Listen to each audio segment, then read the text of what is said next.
Hi అండి. ముందుగా అందరికీ నమస్కారం అండి. ఈరోజైతే పచ్చి పులుసు మేము ఎలా చేస్తాం అనేది చూపిస్తా అండి. ఒక 2 టేబుల్ స్పూన్ ఆయిల్లో కొంచెం జీలకర్ర వేయాలి. ఆ జీలకర్రలో పచ్చిమిర్చి ఉంటాయి కదండి, వాటిని లైట్గా వేయించి పైన స్కిన్ లాగా వస్తుందండి, అది తీసేసి పచ్చిమిర్చి లోపల ఉండే మెత్తటి పదార్థాన్ని ఆ జీలకర్ర ఆయిల్లో వేసి వేయించినాక కొంచెం లైట్గా పసుపు వేయాలి. పసుపు వేసిన తర్వాత కొంచెం కరివేపాకు కూడా వేయాలి. కరివేపాకు వేసాక కొంచెం లైట్గా సాల్ట్ వేయాలి.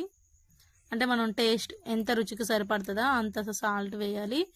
సాల్ట్ వేసాక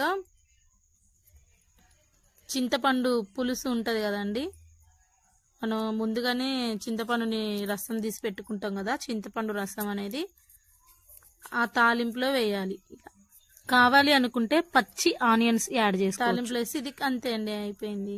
ఇంతే చారు, కానీ టేస్ట్ బాగుంటుంది. ఒకసారి ట్రై చేయండి. Bye bye.